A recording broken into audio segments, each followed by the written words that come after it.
Je le répète, il peut m'affecter partout au Togo, je rendrai service à la nation.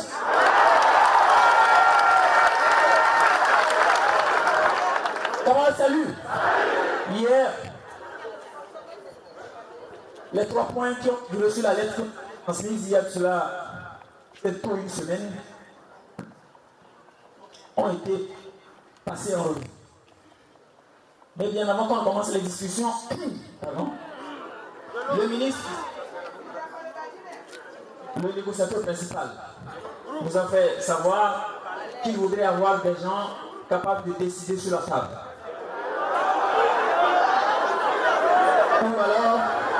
Ou alors qu'on trouve une salle à nos secrétaires généraux pour que nous puissions tous nous retrouver là-bas, puisque nous disons souvent que pour décider, pour certaines décisions, il faut beaucoup à l'avis des secrétaires généraux. Nous leur avons dit que s'ils font des propositions, tout de suite, nous leur dirons ce que nous pensons. Nous n'avons pas besoin d'aller consulter la base parce que la base nous a déjà mandaté.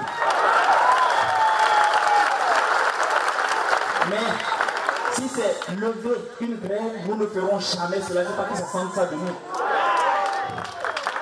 Et sur cette base, nous avons démarré. Le premier point, c'était que nous avons exigé un accord sur la plateforme. Entre-temps, le dimanche soir, le médiateur nous a conviés à une rencontre pour nous dire que les investisseurs menacent de quitter le Togo.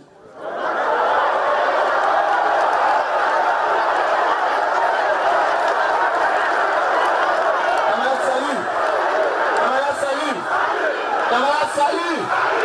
Je vous prie d'écouter attentivement. Vous aurez la parole tout à l'heure pour réagir. Que les investisseurs menacent de quitter le Togo. Et pour cela, il va falloir qu'on fasse quelque chose pour sauver cette situation. Nous avons exprimé de façon unanime notre désir de faire en sorte qu'on parvienne rapidement à un accord. Nous sommes prêts à aller discuter, mais nous voulons avoir en face de nous des ministres responsables et conscients, capables de nous faire des propositions pour que nous puissions en juger et tirer les conséquences qui s'imposent.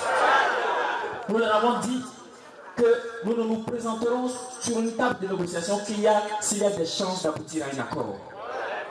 Et sur cette base, ils nous ont invités hier à 15h. Et donc les 3 points ont commencé par être déballés. Le premier point, qui concernait donc la plateforme, sur ce sujet, ils nous disent qu'ils préfèrent qu'on reporte la négociation sur demain mercredi, pour qu'on commence. On peut commencer le matin, on peut même aller jusqu'à tard dans la nuit. L'essentiel, c'est qu'eux, ils sont déterminés à ouvrir cette discussion sur la plateforme demain, pour que nous puissions parvenir à un accord.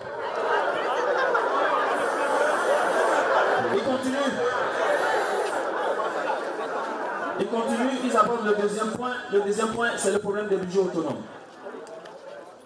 Budget autonome et assimilé.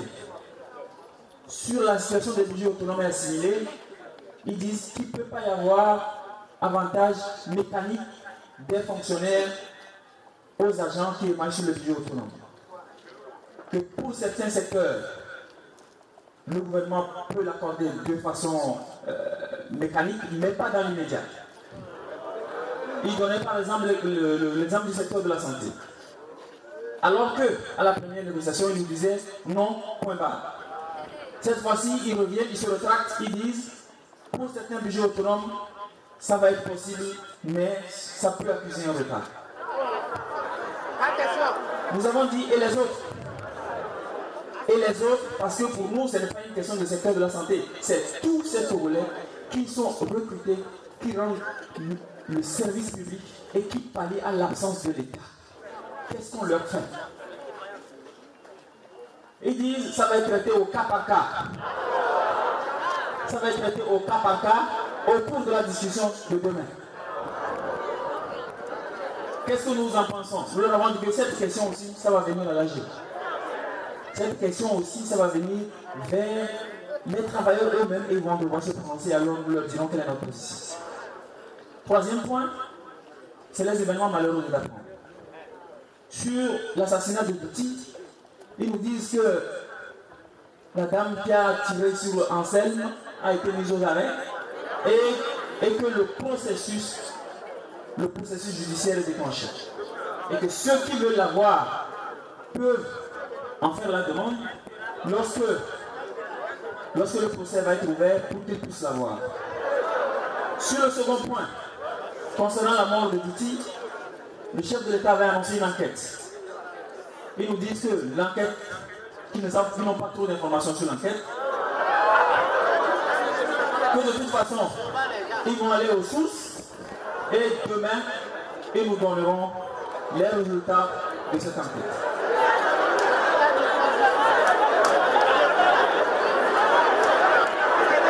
Sur la base, camarades, salut. Sur la base de ces éléments de discussion, ils nous disent que, en bon syndicaliste, il faut que nous levions la grève pour que la négociation de demain soit possible. C'est pourquoi vous avez vu tous ces cinémas hier sur les chaînes nationales.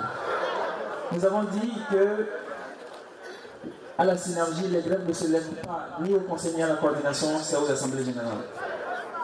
Que nous allons avoir recours à l'assemblée générale et voilà pourquoi nous avons convoqué l'assemblée générale de ce matin. De cet après-midi. Camarades, salut. Je voudrais terminer mon propos en disant ceci. Il y a eu beaucoup de rumeurs qui sont devenues des clameurs sur des responsables de la synergie et du conseil. Je voudrais rappeler ceci. La synergie est née. Lorsqu'un être humain est né, Dieu lui confie une mission. Dès qu'il achève cette mission, s'il plaide à Dieu, il le rappelle. La synergie est née, elle ne mourra pas si elle n'accomplit pas sa mission.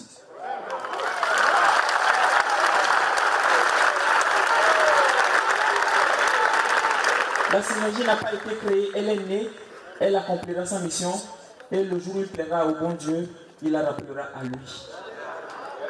Je voudrais vous dire que même s'il y a des rancœurs, même s'il y a des divergences, nous à la coordination, nous avons pu nous entendre. Il n'y a pas de raison que les travailleurs à la base ne s'entendent pas. Ce message est important. Nous en avons besoin pour aller de l'avant. Aujourd'hui, qu'on ne nous dise pas que les agents de santé sont de côté, les enseignants de l'autre, et le personnel de l'administration générale d'un autre bord. C'est le langage de diviser pour mieux régner, et ça n'existe pas la synergie.